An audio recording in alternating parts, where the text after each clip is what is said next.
Quelque chose, et je ne sais pas encore bien quoi, creuse en moi.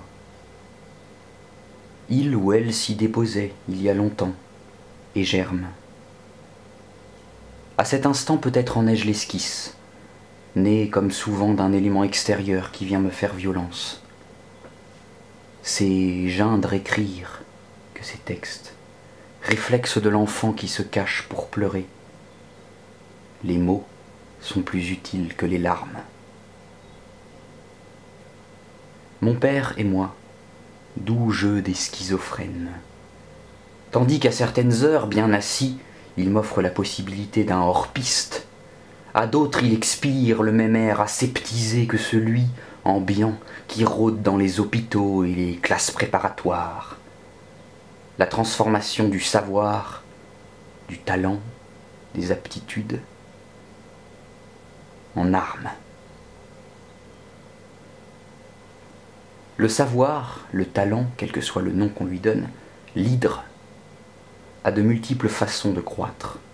Elle naît d'une chance, d'un intérêt et d'une pratique. D'une chance parce que le don est prédisposition. D'un intérêt lorsque par violence elle se manifeste et débouche, avec la pratique, sur quelque chose. Pourtant, je crois en la nécessité de l'errance. Les antres du savoir sont pollués d'une science infernale. La notation, la compétition, la classification, se mettre à l'échafaud, classe tes mots, range-les, compte-les. Ils ont pourri l'apprentissage qui suinte du pu des statistiques.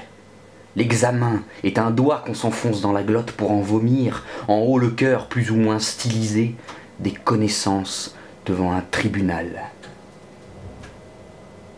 Que cherche-t-il? À m'apprendre à braire? Le langage universel des ânes? Les connaissances minimales pour s'y retrouver mathématiquement, littérairement et géographiquement? Quels sont ces découpages sordides?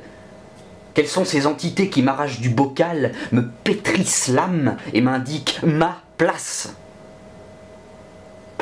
Je n'ai d'autre compétition que la mienne. Je n'écrase personne, je ne hais personne. Je ne brûle, ne viole, ne tue personne. Je ne mens pas sur les connaissances apprises la veille. Ils forment des soldats, mais ce ne sont plus des brutes. Cervelle gavée, cerveau gras, à bouffer pour Noël, petit mesquin des campus, moi qui a eu la meilleure note, moi la plus belle baraque, moi le job à 3000. Et le talent, celui-là, qu'en ont-ils fait? Sinon le conducteur d'une machine infernale. Ce n'est pas l'argent le problème.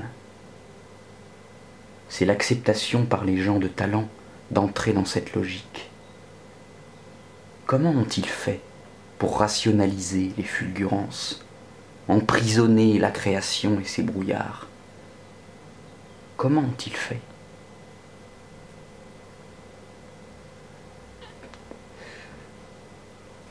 L'impulsion est morte.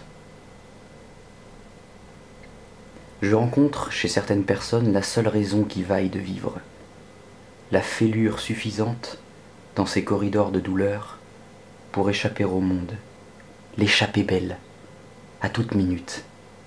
Jamais, jamais sur commande, ni beau, ni laid, ni libre, jamais sur commande.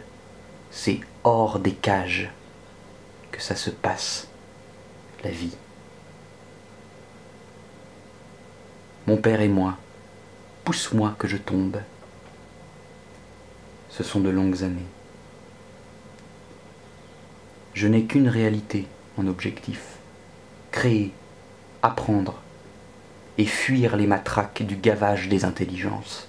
La seule intelligence qui vaille est libre et se nourrit comme on fait d'un aliment, avec plaisir. J'ai vu l'intelligence productiviste bouffer de la règle, et de la citation, et de la date, et de l'ordre, et du respect de l'autre, et des noms de crétins imbus à ne plus savoir qu'en faire. Quelle est cette orgie forcenée du savoir qui pousse les foules au goulot des amphithéâtres à se crever les yeux au cas où l'on manquerait de place? mon père me pousse dans ses cages.